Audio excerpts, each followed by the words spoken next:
Hello friends, welcome to Honest Tutorial for your better understanding.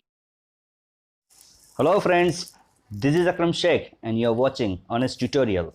Friends, in today's video we are going to discuss about the objectives of the business. So let's start with the objective. Through the primary objective of business is making profit, यानी सबसे पहला objective जो business का होता है वो होता है कि प्रॉफिट कमाना. More than one objectives are accepted due to awareness among customers. एक से ज़्यादा भी हम लोग जो बिजनेस होता है उसके अंदर हमारा बिजनेस के अंदर प्रॉफिट के अलावा दूसरे ऑब्जेक्टिव्स भी हो सकते हैं, क्योंकि अब कस्टमर में अवेयरनेस बहुत बढ़ चुकी है, यानी कि कस्टमर के पास अब मार्केट का बहुत सारा नॉलेज हो चुका है. तो हमारे जो ऑब्जेक्टिव है प्रॉफिट के अलावा दूसरा भी ऑब्जेक्टिव हमारे होने चाहिए, क्योंकि कस्टमर को सेटिस्फाई करना भी हमारा एक ऑब्जेक्टिव होना चाहिए. Restriction of state and changing conditions. तो जो स्टेट्स, एक स्टेट से दूसरे स्टेट के अंदर हमें माल बेचना है तो ये भी कुछ रेस्ट्रिक्शंस भी होते हैं. तो हमें हमारे ऑब्जेक्टिव जो प्रॉफिट है उसके अलावा दूसरा ऑब्जेक्टिव भी हमारे पास होना चाहिए. एंड चेंजिंग कंडीशन, कि कभी कभी कंडीशंस चेंज हो जाती है, कभी कभी क्या होता है पॉलिटिकल पार्टीज चेंज हो जाती है, तो लॉ में कुछ चेंजेस हो जाएगा, यानी कि कानून में कुछ चेंज होता है.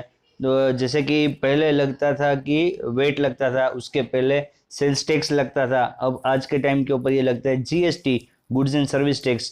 तो ऐसे कुछ भी चेंजेस होती है, कंडीशंस चेंज होती है, तो इस तरह से ऑब्जेक्टिव्स भी जो बिजनेस के होते हैं वो चेंजेस होते रहते हैं. और प्रॉफिट जो हमारा जो मेन है वो हमारा प्राइमरी ऑब्जेक्ट रहता है, उसके अलावा भी दूसरे ऑब्जेक्टिव्स भी हमारे रहते हैं. So let's start with first economic objectives. जो ऑब्जेक्टिव्स होते हैं वो दो प्रकार के होते हैं, एक होता है economic objective and other one is the social objective. तो इकोनॉमिक ऑब्जेक्टिव के अंदर सबसे पहले आता है हमारा प्रॉफिट, यानी कि हमें जो बिजनेस जब स्टार्ट किया तो हमें एक ही हमारा मोटिव होता है कि हमें बिजनेस के अंदर प्रॉफिट अर्न करना है, यानी जो परचेजिंग यानी हमको जो कॉस्ट प्राइस है उससे हमें ज़्यादा कीमत में हमें अपना गुड्स हमको बेचना है. तो जो उस ज़्यादा कीमत पे हमने बेचा वो हमारी हो गई profit. Since A business is an economic activity, a reasonable return on the employed capital must be obtained. यानी जितनी एक बिजनेस स्टार्ट करने के अंदर जितना कैपिटल एम्प्लॉयड किया, यानी जितना कैपिटल लगाया गया है बिजनेस स्टार्ट करने के अंदर, तो उसे एक हमने भी एक एक्सपेक्टेशन किया होगा कि हम एवरी ईयर इसके ऊपर इतना % तो हमें रिटर्न मिलना चाहिए. This return is a profit. तो जो रिटर्न हमने जो एक्सपेक्ट किया कि हमें जो रिटर्न मिलना चाहिए वो रिटर्न जब हमें मिलता है उसको बोलेंगे हम लोग profit. To earn profit, to earn essential profit not only for the existence of the business but also for the growth of the business. यानी जितना हमने अपना इन्वेस्टमेंट किया बिजनेस स्टार्ट करने के लिए उसके ऊपर हमने जो एक्सपेक्टेड जो रिटर्न हमने सोच के रखा है उतना जो हमें प्रॉफिट अगर हम अर्न करते हैं तो उतना हमें प्रॉफिट अर्न करना भी चाहिए, क्योंकि ये ज़रूरी है बिजनेस को आगे लंबे टाइम तक उसको चलाने के लिए और बिजनेस का ग्रोथ करने के लिए भी ये ज़रूरी है. Profit is a motivating force, barometer of efficiency and life blood of the business. जो प्रॉफिट क्या है, बिजनेस का एक लाइफ ब्लड है, यानी कि खून है. बिजनेस का खून कौन है तो वो है profit. This days the concept of reasonable profit is accepted instead of maximum profit. आज के टाइम के अंदर क्या है कि कंपटीशन बहुत ज़्यादा है, इसलिए क्या है कि ज़्यादा प्रॉफिट कमाना एक हमारा उद्देश्य नहीं होना चाहिए. हमारा उद्देश्य क्या होना, सिर्फ प्रॉफिट कमाना ही हमारा उद्देश्य होना चाहिए, लेकिन बहुत ज़्यादा प्रॉफिट अर्न करने का हमारा मोटिव नहीं होना चाहिए, क्योंकि मार्केट में कंपटीशन बहुत ज़्यादा है. इसके लिए by earning reasonable profit a business unit by earning a reasonable profit, a business unit gets acknowledgement in the society along with earning fair profit. और अगर हम लोग रीजनेबल प्रॉफिट अगर हम अर्न करते हैं, बहुत ज़्यादा अगर हम लोग कमाने का नियत नहीं रखते और हम लोग रीजनेबल अगर हम लोग प्रॉफिट अर्न करते हैं, तो इससे क्या होगा, मार्केट में हमारे प्रोडक्ट और हमारा भी अच्छा नाम रहेगा और उससे हमें सोसाइटी में से हमको उससे फ़ायदा भी होगा. A business unit can be acknowledged by the society and can survive in the competition by earning fair profit. और जो बिजनेस यूनिट जो है वो उसको सोसाइटी के अंदर उसकी पहचान कब होगी, जब वो फेयर प्रॉफिट कमाएगा, यानी कि बहुत ज़्यादा नफ़ा कमाने की उसकी नीयत नहीं होनी चाहिए. वो जितना उसने जो इन्वेस्टमेंट किया है उसके ऊपर उसको जो अर्निंग चाहिए उतना मिनिमम अर्निंग उसको मिल जाता है, तो उस तरह से वो चलेगा सोसाइटी के अंदर, तो वो सर्वाइव कर पाएगा बिजनेस. और कंपटीशन के साथ वो, यानी जो दूसरी प्रोडक्ट्स जो सेम प्रोडक्ट्स होगी तो उनके साथ वो कंपटीशन भी अच्छी तरह से कर पाएगा. तो फ्रेंड्स ये पहला हमारा इकोनॉमिक ऑब्जेक्टिव फर्स्ट था, वो था प्रॉफिट। सेकंड है maximisation of profit. The object of profit is a short term concept related, sorry यहाँ पे प्रिंटिंग टाइपिंग मिस्टेक है, मैक्सिमाइजेशन ऑफ प्रॉफिट नहीं आएगा, मैक्सिमाइजेशन ऑफ वेल्थ है। The object of profit is a short term concept related with annual income of business. जो हमें profit कमाने का जो हमारा ऑब्जेक्ट है, यानी जो हमारा ऑब्जेक्टिव जो है वो हमारा शॉर्ट टर्म ऑब्जेक्टिव है कि हमें हर साल इतना इतना प्रॉफिट हमें कमाना है। Maximisation of wealth is a long term objective, यानी जो बिजनेसमैन जो है वो उतना इतना वेल्थ उसका, यानी कि उसकी जो प्रॉपर्टी बढ़नी चाहिए। अगर बिजनेस करता है तो प्रॉफिट अर्न करेगा, प्रॉफिट अर्न करेगा तो उसकी खुद की भी कुछ प्रॉफिट वेल्थ यानी कि उसकी प्रॉपर्टी उसमें सब में इंक्रीज होना चाहिए। तो उसका एक लॉन्ग टर्म जो ऑब्जेक्टिव हो क्या होना चाहिए कि खुद का भी इंप्रूवमेंट होना चाहिए, बिजनेस के साथ साथ उसका खुद का भी एक इंप्रूवमेंट होना चाहिए। तो ये जो सेकंड जो ऑब्जेक्टिव वो क्या है, मैक्सिमाइजेशन ऑफ वेल्थ है। The projects which increase the wealth of the business at a long run are accepted. तो जिसमें लंबे समय के अंदर उसकी जो बिजनेसमैन जो है उसका अगर वेल्थ अगर ज्यादा बढ़ता है तो ऐसे प्रोजेक्ट्स को ही बिजनेसमैन को अपनाना चाहिए और ऐसा ही बिजनेस उसे करना चाहिए। In the circumstances like depression, business has to give up the objective of the profit. जब डिप्रेशन का अगर वक्त आता है तो फिर क्या है, बिजनेस को जो प्रॉफिट कमाने का जो उसका जो ऑब्जेक्टिव है उसको गिव अप करना चाहिए, उसको छोड़ देना चाहिए। The objective of maximisation of wealth is related with the economic benefit of the owner of the business. जो वेल्थ मैक्सिमाइजेशन का जो ऑब्जेक्टिव है वो किससे रिलेटेड है, जो बिजनेस मैन जो है यानी कि जो बिजनेस का जो ओनर है उसके साथ रिलेटेड है, यानी कि वो वेल्थ उसका बढ़ना चाहिए। बिजनेसमैन जो है, जो उसका ओनर है, उसका वेल्थ बढ़ना चाहिए, उसकी प्रॉपर्टीज है और उसका स्टैंडर्ड ऑफ लिविंग और वो सब उसका बढ़ना चाहिए। And the third objective is the other economic objectives. Other economic objectives include economic development and growth of business, expansion of market, best possible utilization of resources, application of modern technology, etc. तो other economic objectives में कौन कौन सी चीज आती है कि एक तो बिजनेस का डेवलपमेंट हो, बिजनेस का ग्रोथ होना चाहिए। सेकंड होना चाहिए एक्सपेंशन ऑफ मार्केट, मार्केट के अंदर उसका ज़्यादा फैलाव हो जाना चाहिए, उसकी प्रोडक्ट जो है वो ज़्यादा मार्केट को कवर करनी चाहिए। फिर best possible utilisation of resources, यानी उसके पास जितने भी रिसोर्सेज है, अवेलेबल रिसोर्सेज है, उसका वो मैक्सिमाइज उसको वहाँ पे उसको यूटिलाइज करें, कि उसका इस्तेमाल करें। और एप्लीकेशन ऑफ मॉडर्न टेक्नोलॉजी, यानी जो भी मॉडर्न टेक्नोलॉजीज आज के ज़माने के अंदर है उसका वो इस्तेमाल करे, ये उसका थर्ड ऑब्जेक्टिव होता है। तो फ्रेंड्स जो हमने अभी देखा वो था इकोनॉमिक ऑब्जेक्टिव्स। अब बिजनेस जब हम लोग स्टार्ट किया है तो बिजनेस कर रहे हैं तो हमारा ये इकोनॉमिक ऑब्जेक्टिव के अलावा दूसरे भी हमारे ऑब्जेक्टिव्स होते हैं, वो है हमारे सोशल ऑब्जेक्टिव्स। तो सोशल ऑब्जेक्टिव्स के अंदर क्या आता है, some social objectives are given priority by business for the benefit of the society. यानी सोशल बेनिफिट के अंदर क्या आएगा कि सोसाइटी को कुछ फायदा होना चाहिए। सोसाइटी में कौन आएगा, तो हमारे कंज्यूमर्स, जो हमारे कस्टमर्स जो है वो हमारे लिए, उनको कुछ अगर फायदा पहुंचेगा तो वो भी, उनको फायदा पहुंचाना भी हमारा एक ऑब्जेक्टिव होना चाहिए, हमारा हेतु होना चाहिए। क्योंकि अगर कस्टमर सेटिस्फाइड है तो ही हमारा नाम होगा, तो ही हमारी प्रोडक्ट बिकेगी। The business is not possible without society, और बिजनेस जो है वो सोसाइटी के बिना तो कभी भी, यानी कि कस्टमर्स के बिना कोई बिजनेस नहीं हो सकता है। Business is due to society, business सिर्फ सोसाइटी की वजह से ही है। Therefore, the importance of the objective other than profit is accepted. Social objectives are, कौन कौन से सोशल ऑब्जेक्टिव्स है यहाँ पे नीचे लिखे हुए हैं। ऑब्जेक्टिव ऑफ सोशल रिस्पॉन्सिबिलिटी, पहला ऑब्जेक्टिव है हमारा जो सोसाइटी के प्रति जो इसकी जवाबदारियां हैं, यानी कि objective of social responsibility. It has become necessary for the business to be aware of the interests of the different group of the society because of consumers awareness। यानी कि आज जो कस्टमर्स है, जो कंज्यूमर्स जो है, उपभोक्ता बोलते हैं कंज्यूमर्स को, जो उपभोक्ता है जो इस्तेमाल करते हैं गुड्स को, आज उनकी अवेयरनेस, यानी उनके पास मार्केट के अंदर प्रोडक्ट और मार्केटिंग का बहुत सारा उसके पास नॉलेज है। तो उनके जो उसका जो ग्रुप जो है, कंज्यूमर्स का जो ग्रुप है, उनका जो नॉलेज उनके पास है, तो इस चीज़ को हमें भी ध्यान में रखना है कि उनके पास इतना नॉलेज है तो उसके मुताबिक ही, यानी कि उनके साथ कोई फ्रॉड नहीं होना चाहिए, कोई चीटिंग नहीं होनी चाहिए, बराबर उनके साथ फेयर प्रैक्टिस करनी पड़ेगी। Awareness, state restriction, consumers education, consumers association. Different interest groups of classes of society such as owner, employees, customers, creditors, governments, etc. तो अलग अलग जो ग्रुप है, जो क्लास ऑफ सोसाइटी, यानी सोसाइटी के अंदर कौन कौन से अलग अलग ग्रुप है, तो अलग अलग जो ग्रुप है उसके अंदर आते हैं ओनर यानी कि जो बिजनेस का जो मालिक है वो, फिर आते हैं एम्प्लॉयज जो वहाँ पे काम करते हैं वो, कस्टमर्स जो इस्तेमाल करने वाले जो हमारे गुड्स को, फिर आते हैं क्रेडिटर्स यानी जो बिजनेस को जो बाकी में जो माल दे रहे हैं वो, फिर गवर्नमेंट यानी कि हमारी जो सरकार है वो। तो ये सब अलग अलग ग्रुप है, तो ये सारे ग्रुप को यहाँ पे ध्यान में रख के उन सभी ग्रुप के प्रति बिजनेस की एक रिस्पॉन्सिबिलिटी है। These different groups are have different interest with business, और हर एक ग्रुप का अलग अलग अपना अपना एक कंपनी का जो बिजनेस जो हमारा है उसके साथ कुछ ना कुछ इनका अलग अलग रिलेशन भी है।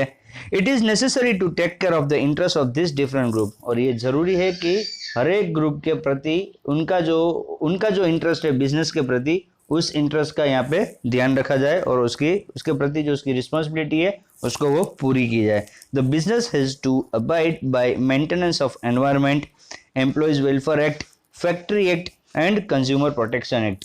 जो बिजनेस जो है उसे ये भी ध्यान रखना है कि एनवायरनमेंट एकदम साफ सुथरा रहे, यानी उसकी जवाबदारी है कि एनवायरनमेंट की तरफ उसकी जवाबदारी आ गई। फिर एम्प्लॉयज वेलफेयर एक्ट यानी उसके वहाँ पे जो काम करते हैं उनके वेलफेयर के लिए, यानी कि उनके चिल्ड्रन के एजुकेशन के लिए, या तो फिर उनके कभी कुछ पिकनिक पे लेके जाना है तो उनको एम्प्लॉय को थोड़ा बूस्ट करने के लिए, यानी कि एम्प्लॉय को थोड़ा मोटिवेट करने के लिए भी थोड़ा रिस्पॉन्सिबिलिटी है। फिर फैक्ट्री एक्ट है, फैक्ट्री के क्या कानून है, क्या नियम है, वो सब भी उसको जानना है, उसके प्रति भी उसकी रिस्पॉन्सिबिलिटी है। And consumer protection act, consumer protection act यानी कि कंज्यूमर के साथ, यानी जो हमारे उपभोक्ता है उनके साथ किसी तरह की चीटिंग ना, उसका भी उसे ध्यान रखना है। तो ये सारी क्या है, ऑब्जेक्टिव ऑफ सोशल रिस्पॉन्सिबिलिटी, ये सारी इसकी सोशल रिस्पॉन्सिबिलिटीज है। सेकंड पॉइंट है हमारा objective to provide employment opportunities. The unemployment ratio is increasing day by day, यानी जो अभी बहुत से लोग बेरोजगारी जो है हमारे कंट्री के अंदर वो दिन पे दिन बहुत सारी बढ़ती जा रही है। Some business units are established with objective to create new opportunities of the employment. तो कुछ जो बिजनेस यूनिट्स जो ऐसे है जिन्होंने, इनका ऑब्जेक्टिव ये है कि हम ज़्यादा से ज़्यादा लोगों को रोजगार दे, यानी कि ज़्यादा से ज़्यादा लोगों को नौकरी मिले।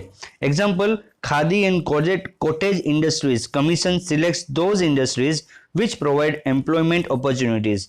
एक एग्जाम्पल दिया गया है कि खादी और कॉटेज इंडस्ट्रीज जो है उसका एक कमीशन बनाया गया, वो सिर्फ उन्हीं इंडस्ट्रीज को सिलेक्ट करती है जो ज़्यादा से ज़्यादा एम्प्लॉयमेंट की अपॉर्चुनिटीज देती है। Preference is given to the establishment of business unit in backward areas to provide employment to unemployed. तो और प्रेफरेंस ये लोग किसको प्रेफरेंस देते हैं कि जो बैकवर्ड एरियाज जो है वहाँ पे जाके अपनी फैक्ट्री या कंपनी की स्थापना करे और जो बेरोजगार लोग हैं उनको वहाँ पे ज़्यादा से ज़्यादा रोजगार मिले, ऐसे लोगों को वो लोग यहाँ पे प्रेफरेंस देते हैं। तो ये भी एक दूसरा जो टाइप था ऑब्जेक्टिव, सोशल ऑब्जेक्टिव था। Third one is the objective to provide quality goods and services. It is the objective to provide quality goods and services in order to make them easily available to the people of the society so that they can satisfy their needs. एक हमारा तीसरा जो objective social objective क्या होना चाहिए कि जो public को जो चीज़ के नीड है, यानी कि जो पब्लिक को जिस चीज़ की ज़रूरत है वो चीज़ उसे इजीली उसको मिल जाए और फेयर प्राइस पे, यानी कि ज़्यादा कीमत पे नहीं, कि गुड्स या सर्विसेज जो भी चाहिए पब्लिक को, पीपल को जो भी चाहिए वो उसको सही वक्त पे मिले और सही दाम पे उसको मिलना चाहिए। The units manufacturing spices used in cooking, cold drinks, food products have to maintain the standard of the high quality. जो भी यानी कि जो गरम मसाले सब होते हैं वो, फिर जो कुकिंग के अंदर जो यूज़ होते हैं ना, इस्तेमाल होते हैं जो गरम मसाले वो, फिर कोल्ड ड्रिंक्स है या तो फिर फूड प्रोडक्ट्स जो है, ये सारी बनाने वाली जो मैन्युफैक्चरिंग कंपनीज है इसे क्वालिटी का भी खास ध्यान रखना पड़ेगा कि कोई खराब प्रकार का कोई भी इसमें गुड्स को इस्तेमाल ना करे। Business units having social objective are committed to provide goods and services at fair prices. Example, delivery of goods at home, after sales services, installation of goods, etc. तो जो गुड्स जो एक बार बेच दिया तो जो गुड्स जो बेचेंगे तो वो भी एक तो फेयर प्राइस यानी कि उसकी सही कीमत ले, यानी कि उससे ज़्यादा कीमत किसी कस्टमर के पास से न वसूले। और जब एक बार गुड्स बेच दिया तो बाद में उसकी आफ्टर सेल सर्विस भी उसे देनी है। अगर हम एसी लेते हैं, रेफ्रिजरेटर या वॉशिंग मशीन लेते हैं, तो अगर कुछ हम लोग देखते हैं कि उसमें 1 साल 2 साल 3 साल की वारंटी होती है, फिर उसमें हमको फ्री सर्विस भी मिलती है। जैसे हम कार खरीदते हैं, बाइक खरीदते हैं, तो हमें उसमें फ्री सर्विस मिलती है। क्यों फ्री सर्विस देते हैं? क्योंकि जब एक बार कस्टमर ने गाड़ी ले ली है तो उसके बाद अगर उसको फ्री सर्विस देंगे तो वो वहाँ पे जाएगा, तो उसके साथ उसका एक रिलेशन अच्छा बनेगा। फ्री सर्विस सिर्फ होता कुछ ज़्यादा कीमत भी नहीं होती है, लेकिन फिर भी कस्टमर का एक रिलेशन अच्छा उससे बनता है। और हमारा नेक्स्ट जो सोशल ऑब्जेक्टिव है वो है objective to adopt fair trade practices. Black marketing of products, accumulation of goods, misleading advertisement etcetera are unfair practice in business. यानी कि जो काला बाजारी जो बोलते हैं वो, या तो फिर एक्यूमुलेशन ऑफ गुड्स यानी कि माल को जानबूझ के दबा के रखना, यानी मार्केट में उसकी डिमांड है लेकिन जानबूझ के उसको मार्केट में नहीं उसको निकालना है। क्योंकि जैसे अगर उसको दबा के रखेंगे तो क्या होगा, डिमांड ज्यादा है, लेकिन माल को अगर दबा के रखा तो फिर क्या होगा, उसकी डिमांड की वजह से अब उसको ज्यादा कीमत के ऊपर उसको बेच सकते हैं। तो ऐसा नहीं होना चाहिए। या तो फिर मिसलीडिंग एडवर्टाइजमेंट यानी कि गलत एडवर्टाइजमेंट भी नहीं करनी चाहिए। ये सारा क्या है, अनफेयर प्रैक्टिसेस है, यानी कि ऐसी प्रैक्टिस बिजनेस के अंदर नहीं होनी चाहिए। Artificial scarcity of essential goods must not be created, और ऐसा भी कोई कस्टमर्स के अंदर ऐसा भी कोई क्रिएट नहीं करना है। बराबर है कि अभी माल की एकदम अछत बोलते हैं ना, यानी कि माल एकदम कम है, अभी पूरी मात्रा में यानी पूरी मात्रा के अंदर अभी माल मिल नहीं रहा है, इस तरह से भी पब्लिक को डराना नहीं चाहिए। Business units must adopt the objective of fair trade practice for the welfare of the customer and society. तो बिजनेस यूनिट्स को हमेशा फेयर ट्रेड प्रैक्टिस हमेशा अपनानी चाहिए। और उसके अलावा दूसरे भी सोशल ऑब्जेक्टिव्स है। दूसरे सोशल ऑब्जेक्टिव्स कौन से हैं? तो कि other social objectives are to establish special identity in society, यानी एक अपना एक अलग ही कुछ आइडेंटिटी यानी कि अपनी एक पहचान बनानी। To conduct research work in field of the production, और जो प्रोडक्शन जो हो रहा है तो उसके अंदर हमेशा इस तरह से प्रोडक्शन किया जाए कि उसके पहले उसके लिए रिसर्च किया जाए कि कस्टमर्स को क्या चाहिए, अभी क्या डिमांड है, उसके मुताबिक वो रिसर्च करके उसके मुताबिक फिर प्रोडक्शन करना चाहिए। फिर to be helpful in the economic development of the nation and to cooperate with the government for the same, और इकोनॉमिक डेवलपमेंट कंट्री के इकोनॉमिक डेवलपमेंट के अंदर उसे साथ देना चाहिए और गवर्नमेंट का भी उसे कोऑपरेट करना चाहिए। गवर्नमेंट का कोऑपरेट, टैक्स जो होता है, जितना भी टैक्स उसे भरने का आता है वो कंप्लीट टैक्स पूरा भरना चाहिए उसको।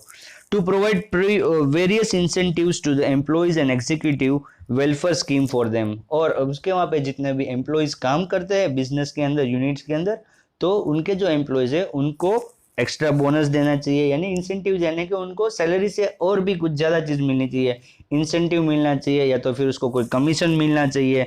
और फिर उनके सोसाइटी सोशल वेलफेयर स्कीम भी उनके लिए होनी चाहिए, यानी कि उनके बच्चों को फ्री में एजुकेशन, या तो फिर उनको पिकअप एंड ड्रॉप फैसिलिटी, यानी कि उनके घर से ऑफिस तक लाने की जो फैसिलिटी जो है वो भी उनको फ्री में देनी चाहिए। तो ये सब वेलफेयर एक्टिविटीज़ है, ये सब होनी चाहिए। तो फ्रेंड्स, ये जो अभी हमने डिस्कस किए ये सारे थे बिजनेस के ऑब्जेक्टिव्स है, जो दो प्रकार के थे, इकोनॉमिक ऑब्जेक्टिव और दूसरा है सोशल ऑब्जेक्टिव।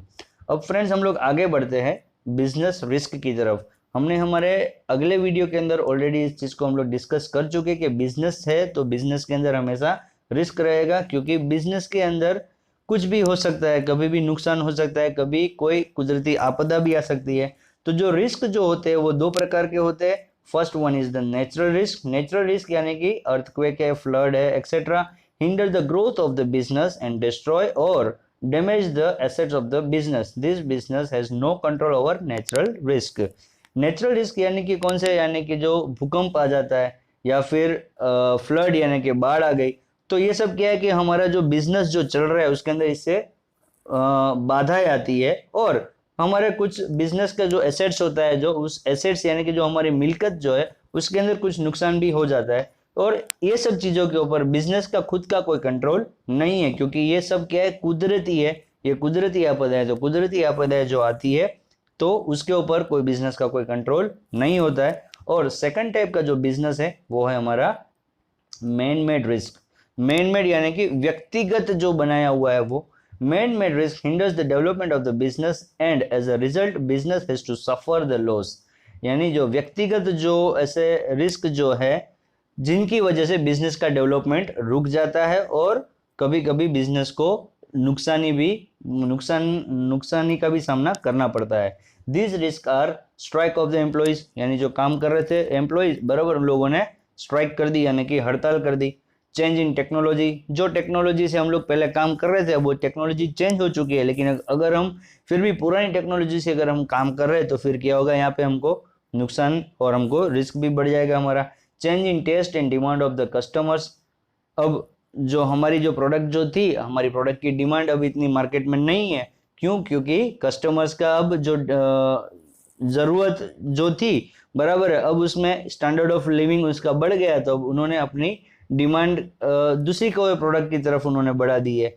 तो फिर हमारी जो प्रोडक्ट जो मार्केट में बिकती थी अब उसकी डिमांड कम हो गई है, तो ये भी हमारे लिए एक रिस्क है। फिर पॉलिटिकल इंस्टेबिलिटी, जैसे ही पॉलिटिकल पार्टीज चेंज होती है तो कुछ ना कुछ नियमों में फेरफार आता है, यानी कि कुछ चेंजेस आते हैं, तो ये नियमों में चेंजेस होने की वजह से भी बिजनेस में रिस्क आ सकता है। And risk of the competition in the market and so on, यानी जो मार्केट के अंदर कंपटीशन का जो रिस्क है वो तो सबसे बड़ा है फ्रेंड्स, क्योंकि आज देखा जाए तो कंपटीशन बहुत ज़्यादा बढ़ चुका है।